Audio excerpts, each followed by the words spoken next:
और इस बीच एक और बड़ी खबर आ रही है, आपको बता दें तीनों सेनाओं को अलर्ट कर दिया गया है। बड़ी खबर, पाकिस्तान पर बड़े एक्शन की तैयारी में है भारत।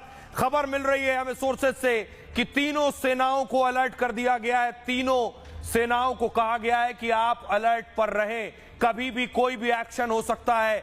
पाकिस्तान को करारा जवाब देने की तैयारी हो गई है। पाकिस्तान पर बड़े एक्शन की तैयारी में है भारत और भारत के साथ आज पूरी दुनिया आकर खड़ी हो गई है। इस हमले के बाद आपको बताऊं, दुनिया के सारे देश भारत के साथ खड़े हो गए। डोनाल्ड ट्रंप, सऊदी अरब, इजराइल या फिर रूस और अमेरिका, सारे मुल्क भारत से कह रहे हैं आप आतंक के खिलाफ कार्रवाई कीजिए, हम आपके साथ खड़े हैं। देखिए क्या कह रहा है अमेरिका इस घड़ी में। अमेरिका ने कहा कश्मीर, खुद ट्रंप ने कहा कश्मीर से बेहद परेशान करने वाली खबर आई है। आतंक के खिलाफ हम भारत के साथ मजबूती से खड़े हैं। दोषियों को न्याय के दायरे में लाने के लिए भारत को मेरा पूर्ण समर्थन है। पुतिन कह रहे हैं इस क्रूर अपराध का कोई औचित्य नहीं है। हमले को अंजाम देने वाले अपराधियों को कड़ी सजा मिले। आतंक के खिलाफ लड़ाई में रूस भारत के साथ है। नेतन्याहू कह रहे हैं इस बर्बर आतंकवादी हमले से हम बहुत दुखी हैं। हमारी संवेदनाएं पीड़ितों और उनके परिवारों के साथ हैं। आतंकवाद के खिलाफ लड़ाई में हम भारत के साथ खड़े हैं।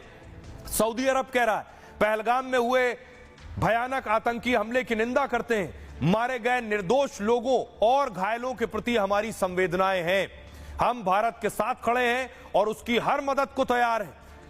यूएई यानी दुबई कह रहा है, संयुक्त अरब अमीरात कह रहा है पर्यटकों को निशाना बनाने वाले आतंकी हमले की निंदा करते हैं।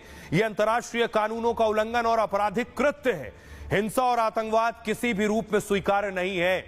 ऑस्ट्रेलिया कह रहा है, ऑस्ट्रेलिया के पीएम ने कहा जम्मू कश्मीर में हुए भयानक आतंकी हमले से मैं स्तब्ध हूं। बेगुनाहों की हत्या ने पूरी दुनिया को हिला दिया है। इस मुश्किल वक्त में हम भारत के साथ खड़े हैं। मेलोनी ने कहा भारत में हुए आतंकी हमले से बहुत दुखी हूं। इटली की संवेदनाएं पीड़ित परिवारों के साथ है। हम भारत और भारत के लोगों के साथ हैं। ब्रिटेन कह रहा है कश्मीर में जो हुआ भयानक आतंकी हमला बेहद विनाशकारी है। मेरी संवेदनाएं पीड़ितों और भारत के लोगों के साथ हैं। बांग्लादेश इस घड़ी में कह रहा है कश्मीर में हुए जघन्य हमले की कड़ी निंदा करते हैं। पीड़ितों और घायलों के प्रति हमारी गहरी संवेदनाएं। बांग्लादेश आतंक के खिलाफ मजबूती से खड़ा है। मालदीव का कहना है पहलगाम में हुए भयानक आतंकी हमले से दुखी हैं। आतंकवाद के सभी रूपों से निपटने के लिए प्रतिबद्ध और